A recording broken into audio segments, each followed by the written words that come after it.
Hello traders, இது stock market crash கோர்ஸோட 9வது கிளாஸ். ஆல்ரெடி இந்த ஃபண்டமெண்டல் அனாலிசிஸோட பிளேலிஸ்ட்டில் நம்ம 8 கிளாஸை முடிச்சிட்டோம்.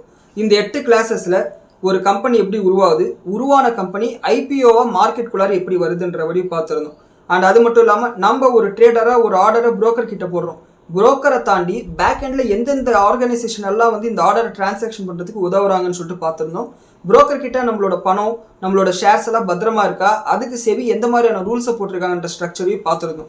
இன்னொரு பக்கம் ஃபண்டமெண்டல் அனாலிசிஸில் மேக்ரோ எக்கனாமிக் அனாலிசிஸை எப்படி பண்ணுறது, அதுக்கப்புறம் செக்டார் அனாலிசிஸ் எப்படி பண்ணுறது, மேக்ரோ எக்கனாமிக் அனாலிசிஸில் business life cycle, economic life cycle, interest rate cycle, geopolitical events, இது எல்லாத்த பற்றி டிஸ்கஸ் பண்ணியிருந்தோம். இந்த செக்டார் அனாலிசிஸில் பல்வேறு செக்டாரை எப்படி அனாலிசிஸ் பண்ணுறது, ஒவ்வொரு செக்டாருக்கும் தனித்துவமான கீ பெர்ஃபார்மன்ஸ் இண்டிகேட்டர்ஸ் இருக்குது, அது என்னன்னு சொல்லிட்டு பார்த்து முடிச்சிருந்தோம். ஒரு கம்பெனின்னு எடுத்துக்கிட்டால் அதனோட financial statement, balance sheet, P&L statement, cash flow statement, இதை மூணுத்தையும் நம்ம முடிச்சிட்டோம் இந்த 8 கிளாஸில். இன்றைக்கி நம்ம சேஞ்சஸ் இன் ஷேர் ஹோல்டர் ஈக்விட்டியும் நோட்ஸையும் பார்க்க போகிறோம். இந்த நோட்ஸ் வந்து சாதாரண மேனுஃபேக்சரிங் கம்பெனிக்கு இருக்கும். இந்த பேங்கிங் கம்பெனிஸ்க்கு வந்து இது வந்து ஷெடியூல்ஸாக இருக்கும். அது என்னன்னு சொல்லிட்டு இந்த வீடியோட செகண்ட் பார்ட்டில் இருக்கும். ஸோ இன்றைக்கி நம்ம பார்க்க போகிறது changes in share holder equity. இதை பற்றி நீங்கள் புரிஞ்சுக்கணுன்னா இந்த வீடியோ ஃபுல்லாக பாருங்கள். அண்ட் இந்த வீடியோவை பார்த்து முடிக்கும்போது ஃபண்டமெண்டல் அனாலிசிஸில் நீங்கள் புதுசாக ஏதாவது ஒரு விஷயத்தை கற்றுக்கிட்டீங்கன்னு உங்களுக்கு தோணுச்சுன்னா இந்த வீடியோக்கு ஒரு லைக் கொடுங்க. இந்த வீடியோவை பற்றின உங்களோட கருத்துக்களை கீழே கமெண்ட்டில் சொல்லுங்கள். அண்ட் ரொம்ப முக்கியமாக இந்த பிளேலிஸ்ட்டில் வீட்டில் இருக்கக்கூடிய குழந்தைகளுக்கு போட்டு காமிங்க. ஏன்னா வாரன் பஃபட் வந்து அவரோட 11வது வயசுலேயே வந்து ஸ்டாக் மார்க்கெட்டுக்குள்ளார வந்துட்டார். அப்படி அவர் வந்ததுனால தான் இன்றைக்கி வந்து உலகத்திலே மிகப்பெரிய ஒரு இன்வெஸ்டராக வந்து அறியப்படுறார்.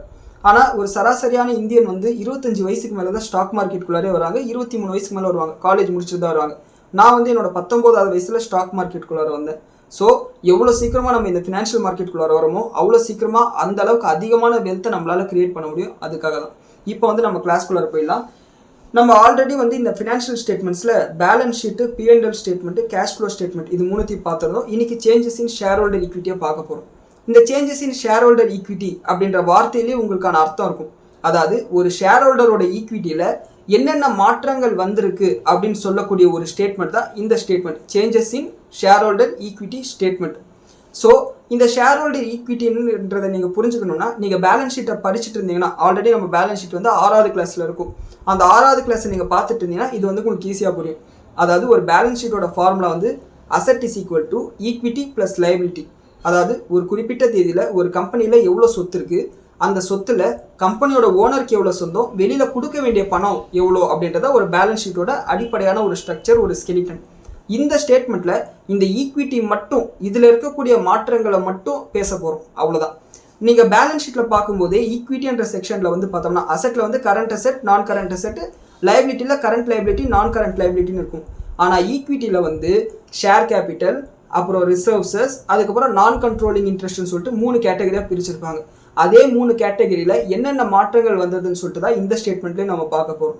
இப்போது ஷேர் ஹோல்டர் ஈக்விட்டி வந்து ஒன்று ஏறணும், இறங்கணும். எந்தெந்த சூழ்நிலையில் இந்த ஷேர் ஹோல்டரோட ஈக்விட்டி வந்து ஏறும், எந்தெந்த சூழ்நிலையில் இந்த ஷேரோட ஈக்விட்டி வந்து குறையும்னு சொல்லிட்டு பார்த்துருவோம். நான் ஏற்கனவே சொன்ன மாதிரி ஷேர் கேபிட்டல், இந்த ஷேர் கேபிட்டல்ன்றது ஒரு கம்பெனி ஷேர்ஸை இஷ்யூ பண்ணும்போது அந்த ஷேர்ஸோட மதிப்பு பார்த்தீங்கன்னா ப்ரீமியமோடு இருக்கும். ஆனால் அந்த ஷேரோட உண்மையான மதிப்பு வந்து ஃபேஸ் வேல்யூன்னு சொல்லுவாங்க. இது ஸ்டாக் மார்க்கெட்டில் ஆல்ரெடி இருக்கிறவங்களுக்கு தெரிஞ்சிருக்கும். இயல்பாகவே வந்து இந்த ஃபேஸ் வேல்யூ வந்து ஒரு ஷேருக்கு 10 ரூபாவாக இருக்கும்.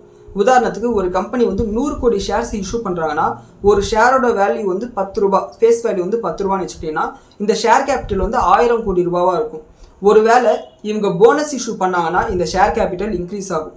அதே மாதிரி ஃப்ரெஷ் இஷ்யூ ஏதாவது பண்ணாங்கன்னா அப்போயும் இந்த ஷேர் கேபிட்டல் இன்க்ரீஸ் ஆகும், புதுசாக ஷேர்ஸை கொடுக்குறது. அதே மாதிரி ரைட் இஷ்யூ, 10 ஷேர் வச்சுருந்தா ஒரு ஷேர் உங்களுக்கு ரைட்ஸ் இஷ்யூவாக கொடுக்குறேன்னு சொன்னாங்கனாலும் அப்போயும் இந்த ஷேர் கேபிட்டல் இன்க்ரீஸ் ஆகும். இந்த மாதிரியான 3 சூழ்நிலையில் வந்து ஷேர் கேபிட்டல் வந்து இன்க்ரீஸ் ஆகும். அதே மாதிரி எப்பெல்லாம் இந்த ஷேர் கேபிட்டல் குறையும்னு பார்த்தீங்கன்னா பைபேக் பண்ணும்போது இந்த ஷேர் கேபிட்டல் குறையும். ஸோ அந்த மாதிரி சூழ்நிலையில் இந்த ஷேர் கேபிட்டலில் ஒரு டிக்ரீஸை வந்து நம்ம பார்க்க முடியும். இதனால் வந்து எர்னிங்ஸ் பர் ஷேர்ஸ் வந்து அதிகமாகும். அண்ட் அடுத்த செக்மெண்ட் பார்த்தோம்னா அதர் ஈக்விட்டி. இந்த அதர் ஈக்விட்டியில் வந்து எப்பெல்லாம் கம்பெனி வந்து அதிகமான லாபத்தை சம்பாதிக்குதோ அப்போல்லாம் இந்த அதர் ஈக்விட்டி வந்து ஏறும், அதாவது ரீடைன்டு எர்னிங்ஸ் வந்து ஏறும். அதே மாதிரி எப்பெல்லாம் கம்பெனி வந்து டிவிடெண்டை கொடுக்குதோ அப்போ வந்து இந்த கம்பெனியோட அதர் ஈக்விட்டி வந்து குறையும். ஏன்னா இருக்கிற ரிசர்வ்ஸை தான் வந்து டிவிடெண்டாக கொடுக்குறாங்க. அதே மாதிரி எப்பெல்லாம் ஒரு கம்பெனி வந்து ப்ரீமியம் ஆஃப் ஷேர்ஸை கொடுக்குறாங்களோ, அதாவது ஒரு ஷேரோட வேல்யூ வந்து ஃபேஸ் வேல்யூவில் 10 ரூபா தான், ஆனால் நம்ம ஐபிஓவில் அப்ளை பண்ணும்போது 200 ரூபா, 300 ரூபா, சில கம்பெனியோட ஷேரில் 1000 ரூபாய்க்கு மேலே அப்ளை பண்ணுவோம். அப்போது 10 ரூபாய்க்கு மேலே ஃபேஸ் வேல்யூ 10 ரூபா தான், அதுக்கு மேலே 1000 ரூபாய் கொடுக்குறோன்னா பாக்கி 990 ரூபான்றது ஷேருக்கான ப்ரீமியமாக நம்ம கொடுக்குறோம். அந்த ப்ரீமியம் வந்து இந்த இடத்துல தான் ஸ்டோர் ஆகும், அதாவது அதர் ஈக்விட்டி என்ற செக்ஷனில் ஸ்டோர் ஆகும். ஸோ அது மட்டும் இல்லாமல் இந்த கம்பெனி யாருக்காவது வந்து கடன் வாங்கினதை திருப்பி கொடுக்கறதுக்காக ஒரு தொகையை எடுத்து வச்சுருந்தாங்கனாலும் அதையும் வந்து பார்த்தீங்கன்னா இந்த செக்மெண்ட்டில் தான் வந்து சொல்லியிருப்பாங்க. ஸோ இதை புரிஞ்சிக்கும் போது ஒரு கம்பெனியோட ப்ரொமோட்டரோட பணத்துலேருந்து எந்த பணம்லாம் வெளியே போயிருக்கு, எவ்வளோ அளவுக்கு பணம் வந்து அதிகமாக இருக்குன்றதை நம்மளால் புரிஞ்சிக்க முடியும். இது இன்னும் சிம்பிளாக சொல்லணும்னா, நீங்களும் நானும் வந்து சேர்ந்து ஒரு பிஸ்னஸ் ஆரம்பிக்கிறோன்னு வச்சுக்கோம். நீங்கள் 10 லட்சம் போடுறீங்க, நானும் ஒரு 10 லட்சம் போடுறேன். இப்போ இந்த கம்பெனியோட ஒரிஜினல் இன்வெஸ்ட்மெண்ட் பார்த்தோம்னா 20 லட்ச ரூபாய். இது ஒர்க்கிங் கேபிட்டலாக இருக்குது. இது ரொம்ப லேமன் டேர்ம்ஸில் நான் சொல்கிறேன். ஒரு வருஷம் கழிச்சு இந்த கம்பெனி வந்து ஒரு 25 லட்ச ரூபாய் லாபம் சம்பாதிக்குதுன்னு வச்சுப்போம். இப்போ ஆட்டோமேட்டிக்காக ஷேர் கேபிட்டல்ன்றது மேலே 20 லட்சம் தான், அது வந்து அப்படியே ஃபிக்ஸடாக இருக்க போகுது. இந்த அதர் ஈக்விட்டியில் புதுசாக வந்து ரீடைன்டு எர்னிங்ஸாக வந்து 25 லட்சம் சேர்ந்துருக்கு. சரிங்களா? இதுக்கு அடுத்த வருஷம் இன்னொரு 50 லட்ச ரூபாய் நம்ம சம்பாதிக்கிறோம்னு வச்சுக்கோங்களேன். அந்த ஷேர் கேபிட்டலில் நம்ம போனஸ் இஷ்யூ எதுவும் கொடுக்கல, அதே சமயம் பைபேக் எதுவும் கொடுக்கல. அதனால ஷேர் கேபிட்டல் வந்து அதே இடத்துல இருக்குது. ஆனால் இந்த அதர் ஈக்விட்டியில் போன வருஷம் 25 லட்சம் இருந்தது, இந்த வருஷம் வந்து 50 லட்சம் சேர்ந்து 75 லட்ச ரூபாய் அளவுக்கு இந்த அதர் ஈக்விட்டி ஏறிடுச்சு. இதே அதுக்கு அடுத்த வருஷம் ஒரு 20 லட்ச ரூபாய் அளவுக்கு லாஸ் ஆயிடுதுன்னு வச்சுக்கோங்களேன். இப்போ ஷேர் கேபிட்டல் ஈக்குவலாக இருக்க போகுது, ஏன்னா போனஸ் இஷ்யூ கொடுக்கல, பைபேக் பண்ணல. அதே சமயம் 20 லட்ச ரூபாய் லாஸ் ஆனதுனால இந்த 75 லட்ச ரூபாய் வந்து 20 லட்ச ரூபாய் மைனஸ் ஆயிட்டு பாக்கி வந்து 55 லட்ச ரூபாய் அளவுக்கு ஈக்விட்டி இருக்குன்னு சொல்லிட்டு அர்த்தம். இது வந்து பேசிக்கான ஒரு சேஞ்சஸ் இன் ஷேர் ஹோல்டர் ஈக்விட்டிக்கு ஒரு எக்ஸாம்பிள். இப்போ வந்து நம்ம உண்மையான ஷேர் ஹோல்டர் ஈக்விட்டி ஸ்டேட்மெண்ட்டை வந்து பார்த்துருவோம். ஓகே, இப்போ நம்ம வழக்கம் போலே வந்து ரிலையன்ஸ் இண்டஸ்ட்ரியோட ஸ்டேட்மெண்ட் எடுத்திருக்கோம். இந்த ரிலையன்ஸ் இண்டஸ்ட்ரியோட consolidated statement of changes in equity எடுத்துக்கிட்டோம்னா, இயல்பாகவே வந்து இந்த கம்பெனியில் எல்லா கம்பெனியும் வந்து 2 வருஷத்தோட சேஞ்சஸ் இன் ஈக்விட்டி ஸ்டேட்மெண்ட்டை கொடுப்பாங்க. அதாவது அதை நம்ம கம்பேர் பண்ணி பார்த்துக்கலாம். ஸோ இவங்க வந்து 2025-26க்கான நிதியாண்டோட ஸ்டேட்மெண்ட்டும் 2024-26க்கான நிதியாண்டோட ஸ்டேட்மெண்ட் கொடுத்துருக்காங்க. ஸோ இதை பார்க்கறதுக்கு முன்னாடி இந்த ஈக்விட்டி ஸ்டேட்மெண்ட்டில் என்னென்ன மேட்டர் இருக்குது அப்படின்னு சொல்லிட்டு நம்ம எக்ஸ்பிளைன் பண்ணிட்டோம்னா அதுக்கப்புறம் உங்களுக்கு புரிஞ்சுக்கிறதுக்கு ரொம்ப ஈஸியாக இருக்கும். முதல்ல ஈக்விட்டி ஷேர் கேபிட்டல். நான் ஏற்கனவே சொன்ன மாதிரி ஒரு கம்பெனியில் ஒட்டு மொத்தமாக எவ்வளோ ஷேர்ஸ் இருக்குது, அந்த ஷேர்ஸை வந்து அதனோட ஃபேஸ் வேல்யூவோட மல்டிப்ளை பண்ணும்போது இந்த தொகை வந்து உங்களுக்கு கிடைக்கும். உதாரணத்துக்கு 2024 ஏப்ரல் 1ஆம் தேதி அப்போ ரிலையன்ஸ் இண்டஸ்ட்ரியோட ஈக்விட்டி ஷேர் கேபிட்டல் 6776 கோடியாக இருக்குது. ஸோ அந்த நிதியாண்டில் வந்து பார்த்தோம்னா இந்த சேஞ்சஸ் வந்து அப்படியே டபுள் ஆயிருக்கு. பார்த்தீங்களா? சேஞ்சஸ் டூரிங் த இயர் 24-25 வந்து 6776 கோடியாக இருக்குது. இந்த ஆஸ்ட்ரிக் சிம்பிள் வந்து அதுக்கான எக்ஸ்பிளனேஷன் கொடுத்துருப்பாங்க. ஸோ அதுக்கான எக்ஸ்பிளனேஷன் நானே சொல்கிறேன். என்னென்னா இவங்க போனஸ் இஷ்யூ கொடுத்தாங்க, ஒரு ஷேருக்கு ஒரு ஷேர்னு சொல்லிட்டு போனஸ் இஷ்யூ கொடுத்தாங்க. அதன் காரணமாக இது அப்படியே டபுளாக இருக்குது, 13,532 கோடியாக. இந்த இடத்துல உங்களுக்கு தெரியும். அண்ட் 2025-26 எந்த விதமான சேஞ்சஸும் இந்த இடத்துல நடக்கல. ஸோ அதே தொகையில் வந்து மெயின்டைன் ஆகுது. இதுதான் வந்து ரிலையன்ஸ் இண்டஸ்ட்ரியோட ஈக்விட்டி ஷேர் கேபிட்டல்.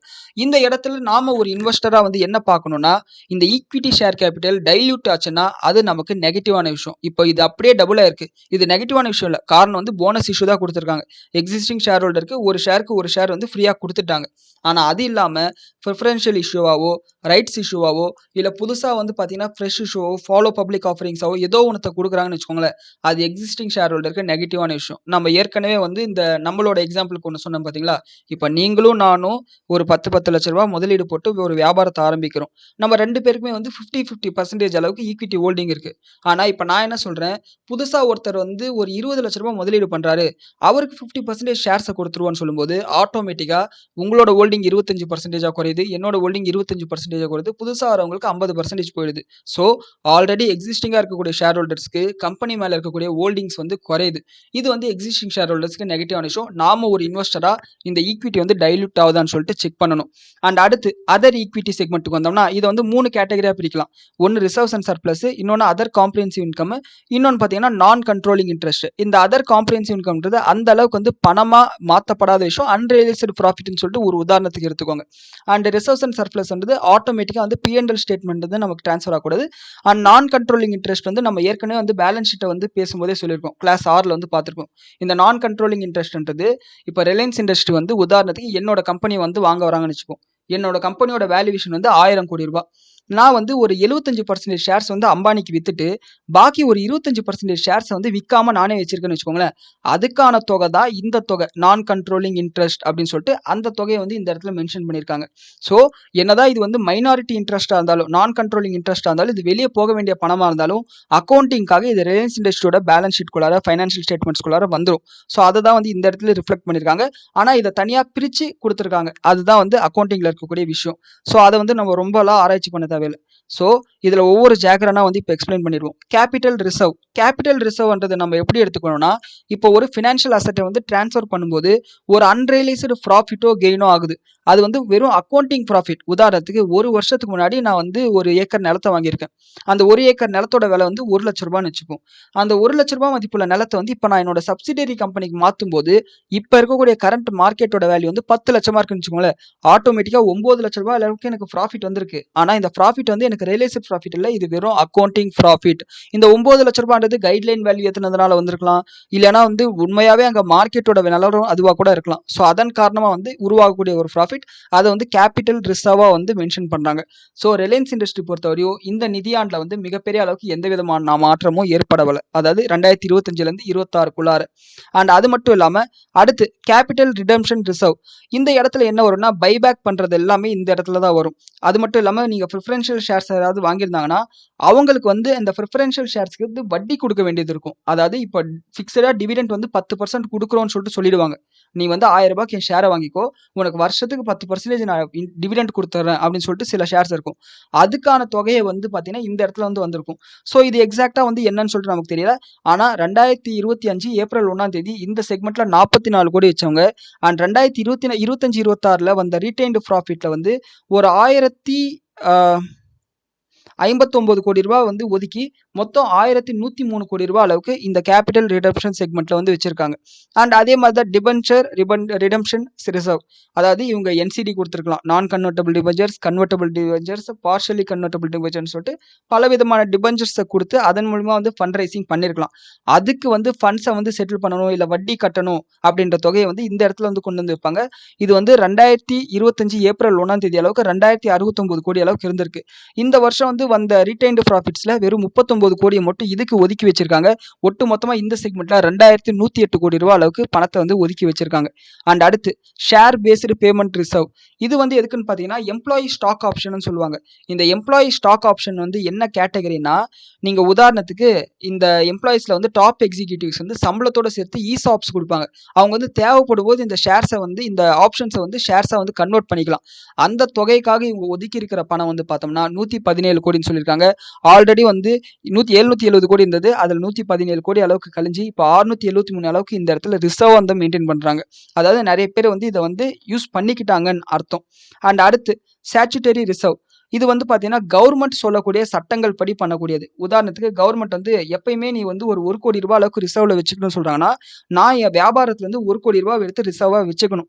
இது பேங்கிங் கம்பெனிஸ்ல இன்னும் அதிகமா இருக்கும். சிஆர்ஆர், எஸ்எல்ஆர் எல்லாம் வந்து பார்த்தீங்கன்னா ஸ்டாச்சுட்டரி ரிசர்வ் தான் சொல்லுவாங்க. ஸோ எஸ்எல்ஆர்ன்றாலே ஸ்டாச்சுட்டரி லிக்விடிட்டி ரேஷியோ தான். ஸோ இந்த ரிசர்வ் வந்து கவர்மெண்ட்டோட சட்டத்துக்கு உட்பட்டு இவங்க எடுத்து வச்சிருக்கக்கூடிய விஷயங்கள். அண்ட் அடுத்து செக்யூரிட்டிஸ் பிரீமியம். இந்த செக்யூரிட்டிஸ் பிரீமியம்ன்றது நான் ஏற்கனவே சொல்லியிருக்கேன். அதாவது ஒரு ஷேரோட ஃபேஸ் வேல்யூ வந்து ஆக்சுவலாக வந்து ₹10. ஆனால் நம்ம ஐபிஓவில் அப்ளை பண்ணும்போது ஒரு ஷேர் வந்து ₹100 வந்து அப்ளை பண்ணுவோம் அப்பர் பேண்டில். இப்போ எக்ஸ்ட்ராவாக இருக்கக்கூடிய இந்த ₹90 வந்து பார்த்தீங்கன்னா ஷேருக்கு நாம கொடுக்கக்கூடிய பிரீமியம். அந்த பிரீமியம் தொகை இந்த இடத்துல வந்து ஸ்டோர் ஆகும். இதுதான் செக்யூரிட்டிஸ் பிரீமியம் தொகை. அண்ட் இந்த இடத்துல வந்து பார்த்தோம்னா இந்த எம்ப்ளாயி ஸ்டாக் ஆப்ஷன் பார்த்தீங்களா, அதில் 14 கோடி ரூபாய் அளவுக்கு யாரோ கொடுத்துட்டு ஷேர்ஸாக மாற்றிக்கிட்டு இருக்காங்க. அதுதான் இந்த இடத்துல நாம நோட் பண்ண வேண்டிய விஷயம். அடுத்து வந்து பார்த்தீங்கன்னா இந்த ஜென்ரல் ரிசர்வ் ரீடைன்ட் எர்னிங்ஸ். இந்த ரீடைன்ட் எர்னிங்ஸ்ன்றது வந்து பார்த்தோம்னா அப்படியே நம்மளுக்கு பிஎன்எல்லேருந்து டிரான்ஸ்ஃபர் ஆகக்கூடிய ஒரு விஷயம். உதாரணத்துக்கு நீங்கள் பிஎன்எல் ஸ்டேட்மெண்ட் போனீங்கன்னா நம்ம 7வது கிளாஸில் பார்த்தது தான். இந்த பிஎன்எல் ஸ்டேட்மெண்ட்டில் net profit attributable to the owner of the கம்பெனிஸ்ன்னு சொல்லிட்டு 80,775 கோடி. இந்த இடத்துல வந்து உங்களுக்கு ஜூம் பண்ணி காட்டுறேன் பாருங்க. 80,775 கோடி ரூபாய் அளவுக்கு இருக்கு. இந்த தொகை தான் அந்த இடத்துல டிரான்ஸ்ஃபர் ஆயிருக்கு. அதாவது சேஞ்சஸ் இன் ஷேர் ஹோல்டர் ஈக்விட்டியில் அந்த தொகை வந்து இந்த இடத்துல டிரான்ஸ்ஃபர் ஆயிருக்கு. இந்த தொகையில இந்த இந்த ரீடைன்ட் எர்னிங்ஸ்லேருந்து ஜென்ரல் ரிசர்வ்க்கு வந்து கொஞ்சம் பணத்தை மாற்றணும்.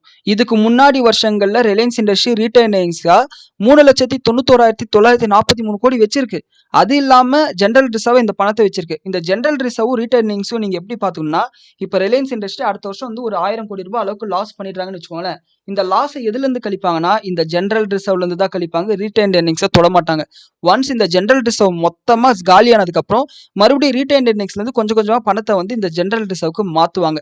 இதுதான் வந்து கான்செப்ட். ஜென்ரல் ரிசர்வ்ன்றது இப்போ உடனடியாக ஏதாவது தேவை இருக்குமா, ஃபினான்ஷியல் லைபிலிட்டிஸ், ஃபினான்ஷியல் நீட்ஸ் ஏதாவது கம்பெனிக்கு இருக்குன்னா அதை சாட்டிஸ்ஃபை பண்ணுறதுக்காக, உதாரணத்துக்கு ஒரு கேபிட்டல் எக்ஸ்பெண்டிச்சரே பண்ணுறாங்கன்னா கூட அந்த தொகைக்காக வச்சிருக்க பணம் தான் ஜென்ரல் ரிசர்வ். இந்த ரீடைன்ட் எர்னிங்ஸ்ன்றது கம்ப்ளீட்டாக ரிசர்வ்ஸ். இப்போ நாம வந்து இந்த P&L ஸ்டேட்மெண்ட்ல இந்த ரிட்டர்ன் எர்னிங்ஸ வந்து பார்த்தோம். இந்த ரிட்டர்ன் எர்னிங்ஸ்ல எதெல்லாம் கழிஞ்சிட்டு எதெல்லாம் இப்ப இருக்குன்னு பாருங்களேன். இந்த ரிட்டெயில் எர்னிங்ஸ்ல 7,443 கோடி ரூபாய் அளவுக்கு டிவிடெண்ட்ட வந்து ரிலையன்ஸ் இண்டஸ்ட்ரி அவங்களோட ஷேர் ஹோல்டர்ஸ் குடுத்துருக்காங்க. அண்ட் அது மட்டும் இல்லாம ரிட்டர்ன் எர்னிங்ஸ்ல இந்த 1,161 கோடி ரூபாய் அளவுக்கு கழிச்சிட்டு இந்த பணத்த இந்த 3 இடத்துல வந்து பார்த்தீங்கன்னா டெபாசிட் பண்ணியிருக்காங்க. ஸ்டாட்யூட்டரி ரிசர்வ் கவர்ன்மெண்ட் சொன்னதா வந்து 63 கோடி ரூபாய் குடுத்துருக்காங்க. அண்ட் அது மட்டும் இல்லாம 39 கோடி ரூபாய் அளவுக்கு டிபென்ச்சர்ஸ் குடுத்துருக்காங்க. 1,059 கோடி ரூபாய் அளவுக்கு ஷேர்ஸ்க்கு குடுத்துருக்காங்க. இதெல்லாம் போக அதர்ஸ்ன்னு சொல்லிட்டு போட்டு ஒட்டு மொத்தமா நீங்க டேலி பண்ணி பார்த்தீங்கன்னா, இந்த நிதியாண்டோட முடிவுல இவங்களோட ஜெனரல் ரிசர்வா வந்து 2,92,704 கோடியாவும், ரீட்டைன்ட் எர்னிங்ஸா 4,63,000 கோடியாவும் இருக்கு. இது இயர் ஆன் இயர் பேசிஸ்ல வந்து இன்க்ரீஸ் ஆயிருக்கு. இது ஒரு பாசிட்டிவான விஷயம். ஸோ எது முக்கியமா நம்ம பார்க்கணுன்றது பின்னாடி பார்த்துக்கலாம். இப்போ உங்களுக்கு shares, securities premium, general reserve, retain earnings, இந்த டிவிடெண்ட் குடுத்தது இது எல்லாமே உங்களுக்கு புரிஞ்சிருக்கும். அண்ட் அடுத்து அதர் காம்ப்ரிஹென்சிவ் இன்கம்னு பார்த்தோம்னா, இந்த ரீமெஷர்மென்ட் ஆஃப் டிஃபைன்டு பெனிஃபிட் பிளான் அப்படின்னு பார்த்தீங்களா, ரீமெஷர்மென்ட் மறுபடியும் கணக்கிடுறது. உதாரணத்துக்கு என்கிட்ட வந்து ஒரு 100 பேர் வேலை செய்றாங்க. அவங்களுக்கு வந்து ஆனுவிட்டி, கிராச்சுவிட்டி, பிரீமியம், பென்ஷன் இதெல்லாம் வந்து ஹெல்த் இன்சூரன்ஸ்க்கானது இது எல்லாமே வந்து கால்குலேட் பண்ணி ஒரு ரூ. 1,00,000 செலவாகும்னு சொல்லிட்டு நான் கணக்கு போட்டிருக்கேன். ஆனா இப்போ வந்து அதனோட விலை வந்து அதிகமாகலாம். ஹெல்த் இன்சூரன்ஸோட பிரீமியம் அதிகமாகலாம். இபிஎஃப் அதாவது எம்ப்ளாய்மென்ட் ப்ராவிடென்ட் ஃபண்டுக்கான செலவு வந்து அதிகமாகலாம். அதன் காரணமா ஏதாவது மாத்தணுமான்னு பார்த்துட்டு, ஓ இல்ல 333 கோடி ரூபாய் பத்தாது. இன்னொரு 31 கோடி ரூபாய் அளவுக்கு நமக்கு தேவைப்படுது அப்படின்னு சொல்லிட்டு சொன்னாங்கன்னா, அத வந்து இந்த இடத்துல வந்து மென்ஷன் பண்ணுவாங்க. இது 364 கோடியா இன்கிரீஸ் ஆயிருக்கு. இது வந்து இன்னும் ரியலைஸ் ஆகல. இதுக்காக பணத்த வந்து ஒதுக்கி வைக்கிறாங்க. இது அன்ரியலைஸ்டுன்னு சொல்லிட்டு நீங்க எடுத்துக்கணும். அண்ட் அடுத்து equity instruments throw OCI other comprehensive income. அதாவது நீங்க வந்து ஏதோ ஒரு கம்பெனில வந்து ரிலையன்ஸ் இண்டஸ்ட்ரி ஷேர்ஸ வாங்கிட்டாங்க. அதுல வந்து அன்ரியலைஸ்டு ப்ராஃபிட்டோ இல்ல அன்ரியலைஸ்டு லாஸோ இருந்துச்சுன்னா, அத இந்த இடத்துல மென்ஷன் பண்ணுவாங்க. ஸோ அத தான் வந்து பார்த்தீங்கன்னா, அன்ரியலைஸ்டு லாஸா 525 கோடியா இருக்கு. அண்ட் டெப்ட்ல வந்து பார்த்தீங்கன்னா 195 கோடி அளவுக்கு அன்ரியலைஸ்டு லாஸ் இருக்கு. அண்ட் கேஷ் ஃப்ளோ எட்ஜ்ன்னா என்னன்னா, இவங்க வந்து க்ரூட் ஆயில வாங்கி அத ரிஃபைன் பண்ணி அதுக்கப்புறம் அத எக்ஸ்போர்ட் பண்றாங்க இல்லையா? இந்த டாலருக்கு இந்த பிசினஸ் பண்றதுனால டாலர்ல பிசினஸ் பண்றதுனால டாலருக்கு நிகரான இந்திய ரூபாய் வந்து எப்ப வேணாலும் டிப்ரிஷியேட் ஆகலாம். அந்த டிப்ரிஷியேஷனை தடுக்கிறதுக்காக இவங்க வந்து எட்ஜிங் பொசிஷன் வந்து உருவாக்கி வச்சிருப்பாங்க. அதுக்கு தேவைப்படுற செலவுகளை வந்து பிராக்கெட்ல போட்டிருக்காங்க. இது வந்து கழிஞ்சிரும். அண்ட் அது மட்டும் இல்லாம ஃபாரின் கரன்சி ரிசர்வ் டிரான்ஸ்லேஷன், அதாவது இவங்களுக்கு வெளிநாடுகள்ல ஏதாவது ஒரு சப்சிடியரி கம்பெனி இருந்து அந்த கம்பெனில இருந்து பணத்தை வந்து உள்ள கொண்டு வந்தாங்கன்னா, அப்ப மாத்தும் போது ஒரு லாபம் வரும் பாத்தீங்களா? அததான் வந்து இந்த இடத்துல கொண்டு போயிருக்காங்க. இந்த மைனஸ்ல இருக்குன்னா அப்ப வந்து பணத்தை வந்து இவங்க வெளிநாடுகளுக்கு கொடுத்துருக்காங்கன்னு அர்த்தம். இவங்களோட சப்சிடியரிக்கு கொடுத்துருக்காங்கன்னு அர்த்தம். சப்சிடியரியில இருந்து இப்ப பணம் வந்து உள்ள வந்திருக்குன்னு அர்த்தம். அண்ட் இதெல்லாம் இல்லாம இந்த நான் கண்ட்ரோலிங் இன்ட்ரெஸ்ட்ல நமக்கு வர வேண்டிய பணம் வந்து பாத்தீங்கன்னா, ரிலையன்ஸ் ஷேர் ஹோல்டர்ஸ் வர வேண்டியது பாத்தீங்கன்னா 15,369. அதாவது இது பாசிட்டிவ்ல இருக்கு பாத்தீங்களா? அதாவது total comprehensive income for the year பாசிட்டிவ்ல 15,000 கோடி இருக்கு பாத்தீங்களா? இது ஆல்ரெடி இருக்கக்கூடிய தொகை, இப்ப இந்த வருஷம் வரக்கூடிய தொகை. அண்ட் இது இல்லாம இந்த டிவிடெண்டா வந்து இவங்களுக்கு 436 கோடி ரூபாய் கொடுத்துருக்காங்க நான் கண்ட்ரோலிங் இன்ட்ரெஸ்ட்டுக்கு. இதெல்லாம் போக இந்த இடத்துல வந்து 1,81,000 கோடி இருக்கு. நீங்க ஆல்மோஸ்ட் எல்லாத்தையும் பொறுமையா பாத்தீங்கன்னா எல்லா நம்பர்ஸும் உங்களுக்கு டேலி ஆயிடும். அண்ட் இப்போ வந்து குறிப்பா நம்ம பார்க்க வேண்டியது இன்னொரு விஷயம் இருக்கு. இந்த பேலன்ஸ் ஆஸ் அட் ஏப்ரல் 1, 2025 இந்த தொகை வந்து எங்க இருந்து வந்திருக்குன்னா, மார்ச் 31, 2025. அதாவது இந்த ஏப்ரல் 1ஆம் தேதிக்கு முன்னாடி நாள் என்ன? மார்ச் 31. அந்த தேதியில வந்து புக்ஸ் எல்லாம் க்ளோஸ் பண்ணிட்டு அன்னைக்கு இருந்த தொகையை வந்து அப்படியே வந்து டிரான்ஸ்ஃபர் பண்ணியிருக்காங்க. அதாவது பேலன்ஸ் அட் 31 மார்ச் 2025 9,96,094 கோடி ரூபாவை அப்படியே இந்த இடத்துல டிரான்ஸ்ஃபர் பண்ணியிருக்காங்க. அண்ட் இது கூட இந்த 2025ல இருந்து 26 மார்ச் வரையும் நடந்த எல்லா டிரான்சாக்ஷனோட விளைவா 9,96,000 கோடி இருந்தது 10,72,000 கோடியா இன்க்ரீஸ் ஆயிருக்கு. இதுதான் விஷயம். அதாவது ஒட்டு மொத்தமா ஷேர் ஹோல்டர் ஈக்விட்டின்னு பார்க்கும்போது 10,72,000 கோடியா இன்க்ரீஸ் ஆயிருக்கு. கிட்டத்தட்ட வந்து ஒரு 8-9% அளவுக்கு இன்க்ரீஸ் ஆயிருக்கு ரிலையன்ஸ் இண்டஸ்ட்ரியோட ஷேர் ஹோல்டர் ஈக்விட்டி. இதை நம்ம பார்க்கணும். அண்ட் இப்போ நாம ஒரு இன்வெஸ்டரா வந்து இதுல எதெல்லாம் நோட் பண்ணணும்னு பாத்தீங்கன்னா, நம்மளோட ஈக்விட்டி டைல்யூட் ஆயிருக்கான்னு சொல்லிட்டு பார்க்கணும். டைல்யூட் ஆகல, ஓகே, இது வந்து கிரீன் சிக்னல். அதே மாதிரி இந்த கம்பெனியோட ப்ராஃபிட் வந்து அதிகமா இன்க்ரீஸ் ஆனது காரணம் இந்த அன்ரியலைஸ்டு ப்ராஃபிட் ஏதாவது காரணமா இருக்கான்னு பாத்தீங்களா? அதுவும் கிடையாது. ஸோ இதுவும் வந்து பாத்தீங்கன்னா ஒரு கிரீன் சிக்னல். அண்ட் இது இல்லாம நமக்கு வந்து புதுசா வந்து டிவிடெண்ட் ஏதாவது இன்க்ரீஸ் பண்ணி கொடுத்துருக்காங்களான்னு சொல்லிட்டு பார்க்கணும். அதாவது டிவிடெண்ட் வந்து 7,433 கோடி ரூபாய் அளவுக்கு இந்த வருஷம் கொடுத்துருக்காங்க. போன வருஷம் வந்து இது 6,766 கோடி ரூபாய் அளவுக்கு டிவிடெண்ட் கொடுத்துருக்காங்க. ஸோ டிவிடெண்ட் வந்து இயர் ஆன் இயர் பேசிஸ்ல இன்க்ரீஸ் ஆயிருக்கு. அப்போ அடுத்த வருஷமும் டிவிடெண்ட் வந்து கிட்டத்தட்ட ஒரு 10-15% வந்து ரிலையன்ஸ் இண்டஸ்ட்ரி சேர்த்தி கொடுக்கறதுக்கு வாய்ப்பு வாய்ப்பு இருக்குது, அதையும் பார்க்கணும். அண்ட் ஓவராலாக ரீட்டைன்ட் ஏர்னிங்ஸ் வந்து அதிகமாக இருக்கான்னு சொல்லிட்டு பார்க்கணும். அதாவது 80,075 கோடி ரூபாய் 80,775 கோடி ரூபாய் அளவுக்கு ரீட்டைன்ட் ஏர்னிங்ஸ் இருக்குது.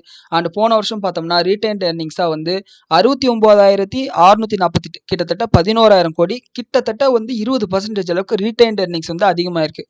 இது எல்லாமே பாசிட்டிவாக இருக்குது ரிலையன்ஸ் இண்டஸ்ட்ரிக்கு. நாம் ஒரு ஷேர் ஹோல்டராக பார்க்க வேண்டியது இந்த விஷயங்கள் தான் இந்த இடத்துல. 1, நம்மளோட ஈக்விட்டி டைல்யூட் ஆயிருக்கா. 2, இவங்க வந்து புதுசாக வந்து ஷேர்ஸை இஷ்யூ பண்ணி கடன் வாங்கி ஏதாவது இவங்களோட கேஷை வந்து இன்க்ரீஸ் பண்ணியிருக்காங்களா. அண்ட் 3, இவங்களோட அதர் காம்ப்ரிஹென்சிவ் இன்கம்ல ஏதாவது அப்நார்மலான growth இருக்கிறதுனால ஓவராலாக வந்து இவங்களோட ஈக்விட்டி வந்து இன்க்ரீஸ் ஆயிருக்கான்னு சொல்லிட்டு பார்க்கணும். இதை தான் வந்து நாம ஒரு இன்வெஸ்டராக பார்க்கணும். ரிலையன்ஸ் இண்டஸ்ட்ரியோட சேஞ்சஸ் இன் ஷேர் ஹோல்டர் ஈக்விட்டியை நம்ம இப்போ பார்த்தாச்சு. அடுத்து ஐடிசியோட சேஞ்சஸ் இன் ஷேர் ஹோல்டர் ஈக்விட்டியை வந்து பார்க்க போகிறோம். அண்ட் இது வந்து கிட்டத்தட்ட ரிலையன்ஸ் இண்டஸ்ட்ரிக்கு பேரலாக தான் இருக்கும். அண்ட் அதே மாதிரி தான் ஈக்விட்டி கேபிட்டல் மற்ற டீட்டெயில்ஸ் எல்லாம் இருக்கும். இதில் நம்ம குறிப்பாக பார்க்க வேண்டியது ரீட்டைன்ட் ஏர்னிங்ஸ் வந்து அதிகமாக இருக்கா. அண்ட் அது மட்டும் இல்லாமல் இவங்களோட டிவிடெண்ட் வந்து அதிகமாக கொடுத்துட்ருக்காங்க. டிவிடெண்ட் கொடுக்கும்போது மற்ற ரீட்டைன்ட் ஏர்னிங்ஸ் வந்து எந்த அளவுக்கு மாறி இருக்கு, ஜென்ரல் ரிசர்வ் எவ்வளோ இருக்குது, வேற அதர் காம்ப்ரிஹென்சிவ் இன்கம் ஏதாவது மாறி இருக்கான்னு சொல்லிட்டு பார்க்கணும். இது வந்து ஒரு ஹோம்ஒர்க் மாதிரி பாருங்க. அண்ட் இதில் வந்து என்ன டிஃப்ரென்ஸ்னா மேலே வந்து போன வருஷத்துக்கும் கீழே வந்து அதுக்கு முந்தின வருஷத்துக்கும் கொடுத்துருப்பாங்க. ஸோ இது வந்து கம்பேர் பண்ணி பார்த்தீங்கன்னா உங்களுக்கு டிஃப்ரென்ஸ் தெரியும். அண்ட் அடுத்து ஃபெடரல் பேங்கோட இதே மாதிரி changes in share holder equity வந்து பார்த்தோம்னா நம்ம மற்ற ஃபினான்ஷியல் ஸ்டேட்மெண்ட் மாதிரி தான் ஃபெடரல் பேங்க் இது இதுவும் வந்து டிஃப்ரெண்ட்டாக இருக்கும். காரணம் வந்து இந்த பேங்கிங் ரெகுலேஷன் ஆக்டை ஃபாலோ பண்ணுறதுனால இவங்களுக்கு வந்து தனியாக வந்து ஒரு ஃபினான்ஷியல் ஸ்டேட்மெண்ட் வந்து கொடுக்க மாட்டாங்க. Changes in share holder equity அப்படின்னு சொல்லிட்டு கொடுக்க மாட்டாங்க. இந்த இடத்துல அப்ராப்ரியேஷன் சொல்லிட்டு கொடுத்துருக்காங்களே, இதுதான் வந்து பார்த்தீங்கன்னா இவங்க வந்து இந்த ஈக்விட்டியை வந்து எந்த மாதிரி டைவர்ட் பண்ணியிருக்காங்க, எந்த மாதிரி சேஞ்சஸ் வந்து உருவாக்கியிருக்காங்கன்னு சொல்லிட்டு நமக்கு தெரியும். ஸோ இந்த இடத்துல வந்து பார்த்தோம்னா இவங்க எல்லாத்தையுமே வந்து தௌசண்ட்ஸில் கொடுத்துருக்கறதுனால லாஸ்ட் 4 சைபர் வந்து விட்டுறணும். ஏன்னா இது லட்சம், இது வந்து 10 லட்சம், இது கோடி. ஸோ இவங்க வந்து ஓவராலாக வந்து 13,647 கோடி ரூபா அளவுக்கு லாபம் பண்ணியிருக்காங்க. ஸோ இந்த 13,647 கோடியில் ரெவன்யூ ரிசர்வாக வந்து 616 கோடி ரூபாய் அளவுக்கு வச்சிருக்காங்க. அதே மாதிரி ஸ்டாட்யூட்டரி ரிசர்வ் அதாவது எஸ்எல்ஆர் இருக்குது பார்த்தீங்களா, அதை வந்து பார்த்தீங்கன்னா 1029 கோடி வச்சிருக்காங்க. கேபிட்டல் ரிசர்வாக வந்து 666 கோடி தான் வச்சிருக்காங்க. அண்ட் இன்வெஸ்ட்மெண்ட் ஃப்ளக்சுவேஷன் ரிசர்வாக 56 கோடியாகவும், ஸ்பெஷல் ரிசர்வாக வந்து 205 கோடியாகவும், ரிசர்வ் ஃபண்டாக வந்து 445 கோடியாகவும், அண்ட் டிவிடெண்ட்டாக வந்து கிட்டத்தட்ட 295 கோடி ரூபா வந்து கொடுத்துருக்காங்க. ஸோ நான் ஏற்கனவே சொன்ன மாதிரி பேங்கிங்கில் வந்து கம்ப்ளீட்டாக டிஃப்ரெண்ட்டாக இருக்கும். இதை பார்த்தீங்கன்னா உங்களுக்கு தெரிஞ்சிடும். அண்ட் இது எல்லா தொகையும் போக பாக்கி இருக்கக்கூடிய பணத்தை வந்து கன்சாலிடேட்டட் பேலன்ஸ் ஷீட்டுக்கு வந்து ட்ரான்ஸ்ஃபர் பண்ணிட்டாங்க. அண்ட் இது வந்து ஷேர் ஹோல்டரோட ஈக்விட்டியில் அந்த இடத்துல போய் உங்களுக்கு காமிக்க ஆரம்பிச்சிடும். ஸோ நீங்கள் வந்து பேங்கிங் ஸ்டேட்மெண்ட்டை அனலைசிஸ் பண்ணும்போது இதுதான் வந்து பார்க்கணும், இப்படி தான் நீங்கள் பார்க்கணும். ஸோ அது போக வந்து பார்த்தோம்னா இந்த 3 கம்பெனிலே வந்து இப்போ நோட்ஸ் பார்க்கணும். இந்த நோட்ஸை வந்து பார்த்தீங்கன்னா நம்ம எக்ஸ்பிளைன் பண்ணுறதுக்கெல்லாம் எதுவுமே கிடையாது, நீங்கள் உட்காந்து படிக்கணும் அவ்வளோதான். இந்த நோட்ஸ் வந்து எதுவுமே கிடையாது. இந்த நம்பர்ஸுக்கு பின்னாடி இருக்கக்கூடிய கணக்குகள் கதைகள் எல்லாத்தையுமே எக்ஸ்பிளைன் பண்ணக்கூடியது இந்த நோட்ஸு. இதை பொறுமையாக உட்காந்து படிச்சிங்கன்னா உங்களுக்கு வந்து கிளாரிட்டி கிடைக்கும். இதில் ஒவ்வொரு செக்மெண்ட்லையும் இவங்க என்னென்ன பண்ணியிருக்காங்கன்ற பெரிய புரிதலே கிடைக்கும். ஏன்னா நான் வந்து ஒரு 1000 கோடி ரூபாய்க்கு ஒரு மிஷின் வாங்கினேன், அதை வந்து இந்த ரிப்பேர்ஸ் பண்ண அது பண்ண இது பண்ணன்னு சொல்லிட்டு எல்லா டீட்டெயில்ஸும் இதில் கொடுத்துருப்பாங்க. இந்த லீஸ் எடுத்தது எல்லா டீட்டெயில்ஸும் கொடுத்துருப்பாங்க. எம்ப்ளாய்க்கு இதெல்லாம் பெனிஃபிட் பண்ணும், எம்ப்ளாய்க்கு இந்த செலவெல்லாம் ஆச்சு, ஃபிக்ஸ்டு அசெட் இது வாங்கணும், டேஞ்சிபிள் அசெட் இது வாங்கணும், காப்பிரைட் இவ்வளோ வாங்கணும், எல்லா டீட்டெயில்ஸும் இந்த இடத்துல இருக்கும். இதே தான் ஐடிசிக்கும். அவங்களோட நோட்ஸ் படிச்சிங்கனாலும் அவங்களோட பிஸ்னஸில் வந்து என்னென்ன விஷயங்கள் நடந்திருக்குன்னு சொல்லிட்டு உங்களுக்கு புரியும். கொஞ்சம் கஷ்டமாக தான் இருக்கும், வசன்னு இருக்கும். ஆனால் படிச்சிங்கன்னா உங்களுக்கு பெரிய புரிதல் வந்து கிடைக்கிறதுக்கு வாய்ப்பு இருக்குது. ஆனால் இந்த பேங்கிங்கில் மட்டும் இந்த நோட்ஸ் இருக்காது, இதுக்கு பதிலாக ஷெடியூல்ஸ் இருக்கும். இந்த ஷெடியூல்ஸை நீங்கள் படிக்கும்போது ஒவ்வொரு ஷெடியூல்லையும் வந்து என்னென்ன விஷயங்கள் அப்படின்ற மாதிரி மொத்த புரிதலும் உங்களுக்கு கிடைச்சிடும். அதாவது அத்தாரைசர் கேபிட்டல் எவ்வளோ, இஷ்யூட் கேபிட்டல் எவ்வளோ, ஸ்டாட்யூட்டரி ரிசர்வ் எவ்வளோ, கேபிட்டல் ரிசர்வ் எவ்வளோ, இந்த மாதிரி எல்லா விஷயத்துக்குமான டீட்டெயில்ஸும் இந்த ஷெடியூல்ஸில் வந்து உங்களுக்கு கிடைக்கும். And minority interest, deposit, borrowings, cash balances எல்லா டீட்டெயில்ஸுமே இந்த ஷெடியூல்ஸில் இருக்கும். ஸோ இதையும் வந்து பார்த்தீங்கன்னா ஒவ்வொன்றா பார்த்தீங்கன்னா உங்களுக்கு புரிதல் கிடைச்சிடும். ஸோ இதுதான் வந்து ஒரு கம்பெனி அனலைசிஸ் பண்ணும்போது பார்க்க வேண்டிய முக்கியமான ஃபினான்ஷியல் ஸ்டேட்மெண்ட்ஸ். ஒன்று பேலன்ஸ் ஷீட்டு, இன்னொன்று P&L ஸ்டேட்மெண்ட்டு, அடுத்து கேஷ் ஃப்ளோ ஸ்டேட்மெண்ட்டு, இன்னொன்று changes in share holder equity, கடைசியாக வந்து மேனேஜ்மெண்ட் இருக்கக்கூடிய ஒவ்வொரு நம்பருக்கு பின்னாடி இருக்கக்கூடிய கதைகளை சொல்லக்கூடிய நோட்ஸ். அண்ட் பேங்கிங் கம்பெனிஸில் அது ஷெடியூல்ஸாக இருக்கும். ஸோ இதை பார்த்தீங்கனாலே ஒரு கம்பெனியில் ஷேர்ஸை வாங்கலாமா வேணான்னு சொல்லிட்டு உங்களால் முடிவு பண்ண முடியும். ஃப்ரெண்ட்ஸ், இந்த ஃபண்டமெண்டல் அனாலிசிஸோட பிளேலிஸ்ட்டை இன்னும் ஒரே ஒரு கிளாஸ் தான் பாக்கி இருக்குது. ஆல்மோஸ்ட் இறுதி கட்டத்துக்கு வந்துட்டோம். அந்த ஒரு கிளாஸ் என்னென்னா ஃபினான்ஷியல் ரேஷியோஸை வச்சு ஒரு கம்பெனி எப்படி அனாலிசிஸ் பண்ணுறதுன்னு சொல்லிட்டு அதை அடுத்த வாரம் சனிக்கிழமை வந்து நீங்கள் பார்க்க போகிறீங்க. அண்ட் அதை பார்த்து முடிச்சிட்டிங்கன்னா இந்த ஃபண்டமெண்டல் அனாலிசிஸோட பிளேலிஸ்ட் முடிஞ்சது. ஏன் அது ரொம்ப முக்கியம்னு பார்த்தீங்கன்னா இந்த ஃபினான்ஷியல் ரேஷியோஸை வச்சு நீங்கள் ஒரு கம்பெனி அனலைசிஸ் பண்ண கற்றுக்கிட்டிங்கன்னா ஒரு கம்பெனியை கொடுத்தாங்கன்னா ஒரு நிமிஷத்துக்குள்ளார உங்களால் அந்த கம்பெனி தேருமா தேராதான்னு சொல்லிட முடியும். ஓரளவுக்கு அந்த கம்பெனி தேர்வுன்ற கான்ஃபிடென்ட் வந்துருச்சுன்னா அதுக்கப்புறம் நீங்கள் balance sheet, P&L statement, cash flow statement, share holder equity statement, notes இது எல்லாத்தையும் படிக்கும்போது அந்த கம்பெனியில் 50,000 ரூபாய், லட்ச ரூபாய் பணம் போடுறது கூட உங்களுக்கு வந்து பயம் வராது. உங்களுக்கு வந்து அந்த கம்பெனி பற்றின பெரிய புரிதல் வந்துடும். அண்ட் அதுக்கப்புறம் உங்களால் நிறைய லாபத்தை வந்து சம்பாதிக்க முடியும். ஒன்ஸ் இந்த கிளாஸஸை முடிச்சதுக்கப்புறம் டெக்னிக்கல் அனாலிசிஸை ஸ்டார்ட் பண்ணிடுவோம். அது வந்து ஒரு 7-8 கிளாஸஸ் இதே மாதிரி தான் இருக்க போகுது. அண்ட் அது முடிச்சதுக்கப்புறம் F&O, ஃபியூச்சர் அண்ட் ஆப்ஷன்ஸை பற்றின கிளாஸஸ் வரும். அண்ட் இன்னொரு 4 மாதத்துக்குள்ளார 5 மாதத்துக்குள்ளார இந்த பிளேலிஸ்ட் வந்து கம்ப்ளீட் ஆகிடும். ஒவ்வொரு சனிக்கிழமும் இதே மாதிரி வீடியோ போட்டு. அண்ட் ஒன்ஸ் இந்த பிளேலிஸ்ட் கம்ப்ளீட் ஆகிடுச்சுன்னா நீங்கள் இல்லை, நான் இல்லை, அடுத்த 20 வருஷம் கழிச்சு யாராவது ஒருத்தர் இந்த ஷேர் மார்க்கெட்டை கற்றுக்கணும்னு நினச்சாங்கன்னா கூட ஒத்த ரூபா கூட செலவு பண்ணாமல் இந்த கிளாஸஸ் வந்து கற்றுக்க முடியும். அதுதான் என்னோட பிளானே. ஸோ இந்த பிளானில் நீங்களும் எனக்கு ஹெல்ப்ஃபுல்லாக இருப்பீங்கன்னு சொல்லிட்டு நம்புகிறேன். நிறைய மிகப்பெரிய ஒரு ஆதரவே எனக்கு நீங்கள் கொடுத்துருக்கீங்க. கிட்டத்தட்ட எல்லா வீடியோவுமே 1500 2000 பேர் பக்கத்தில் பார்த்துருக்கீங்க. இதுவே எனக்கு வந்து ஒரு மாரல் சப்போர்ட்டை கொடுத்தது. ஓகே, நம்ம வந்து ஒரு வீடியோ வந்து 7 மணி நேரம் 8 மணி நேரம் வேலை செய்கிறதுல ஒரு அர்த்தம் இருக்குது. ஏன்னா 1000 பேர்லேருந்து 2000 பேர் வந்து பார்த்து கற்றுக்குறாங்க அப்படின்னு சொல்லிட்டு ஒரு கான்ஃபிடன்ஸ் எனக்கு கொடுத்தது. அண்ட் இந்த வீடியோவை ரொம்ப முக்கியமாக உங்கள் வீட்டில் இருக்கக்கூடிய குழந்தைங்களுக்கு போட்டு காமிங்க. நான் ஏற்கனவே சொன்ன மாதிரி வாரன் பஃபட் 11 வயசில் ஷேர் மார்க்கெட்டுக்குள்ளார வந்துட்டார். நாம் எந்த வயசில் ஷேர் மார்க்கெட்டுக்குள்ளார வந்தோன்னு யோசிச்சு பாருங்கள். எந்த அளவுக்கு சீக்கிரம் வந்து வரோமோ அந்த அளவுக்கு நல்ல வெல்த்தை கிரியேட் பண்ண முடியும். ஸோ அதுதான் பிளான். அண்ட் இந்த வீடியோவில் நீங்கள் ஏதாவது கற்றுக்கிட்டீங்கன்னு உங்களுக்கு தோணுச்சுன்னா இந்த வீடியோக்கு ஒரு லைக் கொடுங்க.